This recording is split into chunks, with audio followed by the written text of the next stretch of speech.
Assalamualaikum warahmatullahi wabarakatuh. Perkenalkan, nama saya Adinda Amelia Putri dengan NIM 21050974056 dari Prodi Pendidikan Teknologi Informasi.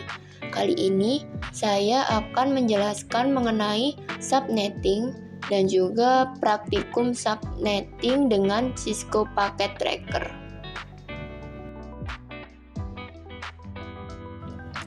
Dimulai dari pengertian subnetting. Subnetting adalah teknik yang digunakan untuk memecahkan jaringan menjadi beberapa subjaringan yang lebih kecil. Teknik subnetting ini biasanya digunakan untuk memudahkan pengelolaan jaringan, seperti sistem dan network administrator dalam bekerja. Lalu selanjutnya adalah praktikum subnetting dengan Cisco Packet Tracker. Di sini saya akan membuat rangkaian yang berisi 6 buah PC, di mana nantinya akan dibagi 3 PC dengan satu switch dan 3 lagi dengan switch yang berbeda, di mana kedua switch itu nantinya akan disambungkan dengan router sehingga mereka akan saling terhubung.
Lalu di sini kita lihat ya, lampu yang terhubung di PC ke switch sudah berwarna hijau, yang tandanya PC dan switch sudah saling terhubung.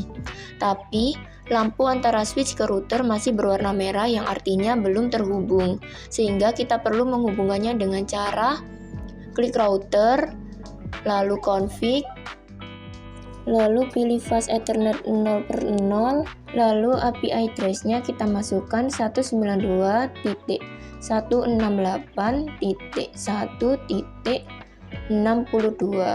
lalu subnet max-nya kita masukkan 255.255.255.192, lalu port statusnya jangan lupa untuk diklik on. Lalu selanjutnya kita berpindah ke fast Ethernet 1/0. Pertama kita on-kan port statusnya, lalu IP address-nya kita masukkan 192.168.1.126. Lalu subnet max-nya kita masukkan 255.255.255.192. Lalu kita lihat di sini lampu indikatornya berubah dari warna merah ke warna hijau, yang artinya sudah tersambung. Lalu selanjutnya kita juga harus men-setting IP configuration dari masing-masing PC. Di sini kita mulai dari PC 1. Di sini IP address-nya kita masukkan 192.168.1.1. Lalu subnet max-nya kita masukkan 255.255.255.192, lalu default gateway-nya kita masukkan 192.168.1.62.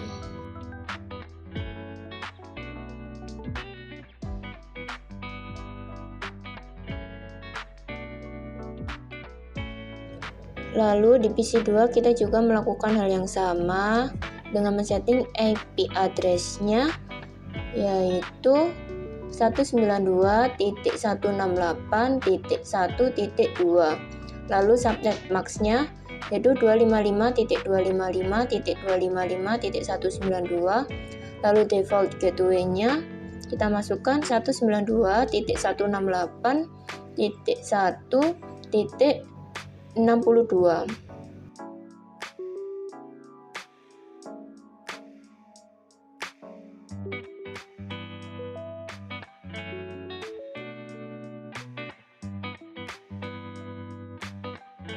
Lalu selanjutnya adalah PC3, kita juga harus men-setting IP configuration dengan memasukkan IP address 192.168.1.3. Lalu memasukkan subnet max-nya 255.255.255.192. Lalu default gateway-nya ini kita kosongi ya, jadi kita isi 0.0.0.0. Lalu di PC4 juga kita men-setting IP configuration-nya dengan memasukkan IP address 192.168.1.65. Lalu subnet max-nya kita masukkan 255.255.255.192. Lalu default gateway-nya kita masukkan 192.168.1.126.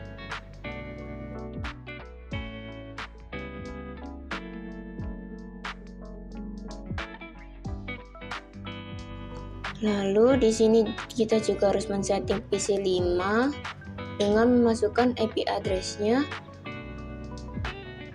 192.168.1.66. Lalu subnet max-nya kita masukkan 255.255.255.192. Lalu default gateway-nya kita nolkan ya, gak usah kita isi. Lalu yang terakhir kita men-setting IP configuration di PC6 dengan memasukkan IP address 192.168.1.67. Lalu subnet max-nya kita masukkan 255.255.255.192 sama default gateway-nya di sini kita kosongkan ya. Nah, kalau kita sudah men-setting IP configuration dari masing-masing PC, selanjutnya kita dapat melakukan simulasi subnetting dengan menekan tombol simulasi di pojok kanan.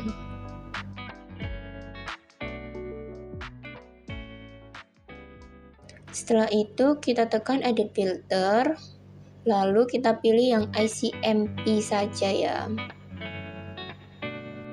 Lalu proses selanjutnya kita bisa melakukan pengiriman simpel PDU dari PC1 ke PC3. Mari kita lihat prosesnya setelah itu. Di sini pesan akan dikirimkan dari PC1 ke switch, lalu dari switch dikirim langsung ke PC3. Nah, setelah itu PC3 mengembalikan pesan ke switch dan switch mengirim lagi ke PC1. Nah, di sini muncul tanda centang hijau yang berarti pengiriman kita sudah berhasil. Dari sini dapat kita simpulkan bila masih dalam satu lingkup switch yang sama dengan PC1 memiliki default gateway dan PC3 tidak memiliki default gateway, pesan tetap dapat dikirimkan. Nah, selanjutnya kita mencoba melakukan pengiriman dari PC1 ke PC4 di mana di sini letak PC berbeda switch. Nah, di sini dapat kita lihat PC1 mengirim ke switch. Lalu switch memeriksa apakah alamat tujuan berada di switch-nya. Kalau tidak ada, switch akan mengirimkan ke router, lalu router akan mengirimkan ke switch yang satunya, lalu switch yang satunya akan mengirimkan ke alamatnya yaitu PC4. Lalu PC4 mengembalikan ke switch, lalu switch mengembalikan ke router, lalu router mengembalikan ke switch 0, lalu switch 0 mengembalikan pesan ke PC1 yakni pengirim. Dari sini dapat kita simpulkan bahwa walaupun berbeda switch tetapi pesan tetap dapat terkirim dengan syarat PC pengirim dan PC penerima sama-sama memiliki default gateway. Selanjutnya, kita mencoba melakukan pengiriman dari PC2 ke PC5, di mana letak PC5 juga berbeda switch. Di sini dapat kita lihat PC2 mengirimkan ke switch, lalu switch mengirimkan ke router, Lalu router mengirimkan ke switch 1, lalu switch 1 mengirimkan ke PC 5. Tapi di sini ada tanda X ya, di mana pesan tidak dapat terkirim. Nah, dari sini dapat kita simpulkan walaupun PC 2 memiliki gateway, tetapi PC 5 tidak memiliki gateway, pesan tidak akan mau terkirim karena salah satunya tidak memiliki gateway. Lalu kita melakukan percobaan yang terakhir, yaitu pengiriman dari PC 3 ke PC 6. Lalu kita lihat prosesnya. Di sini pesan terdapat tanda X di PC 3, di mana jadinya pesan tidak bisa terkirimkan. Dari sini dapat kita simpulkan bahwa bila antara PC pengirim dan PC penerima jika sama-sama tidak memiliki gateway, maka pesan tidak mau dikirim. Setelah itu kita kembali ke mode real time untuk mengecek trackers mulai dari PC 1. Kita klik PC 1,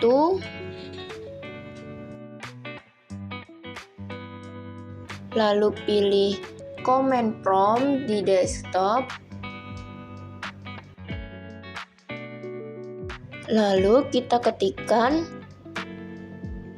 tracer 192.168.1.3. Di sini kita melakukan tracer dari pengiriman pertama tadi, yakni pengiriman dari PC 1 ke PC 3. Nah, di sini menunjukkan bahwa tracer komplit yang menandakan pengiriman berhasil dilakukan. Selanjutnya, kita juga akan melakukan tracer dari PC 1 ke PC 4 dengan cara mengetikkan tracer 192.168.1.65.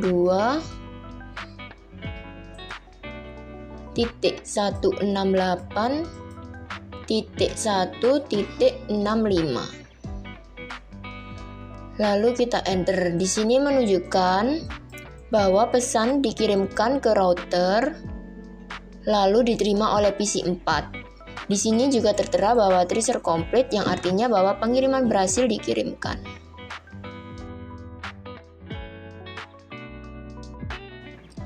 Lalu selanjutnya kita juga akan melakukan tracer dari PC 2 ke PC 5 dengan cara mengklik PC 2,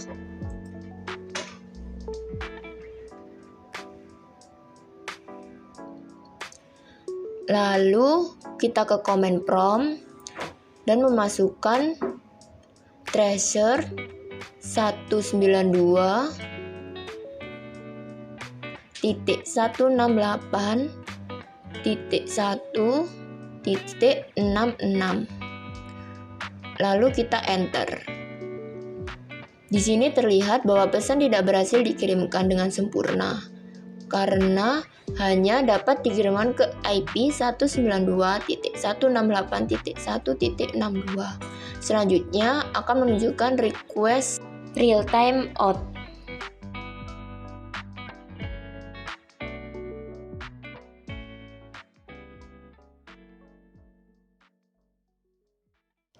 Lalu selanjutnya kita akan melakukan tracer pada PC 3 ke PC 6 dengan cara mengklik PC 3. Lalu di sini ke command prompt kita masukkan tracer 192.168.1.67. Lalu kita tekan enter. Nah, di sini menunjukkan bahwa hasil dari tracer PC 3 ke PC 6 tidak komplit atau tidak berhasil dengan muncul request timeout dan output seperti ini.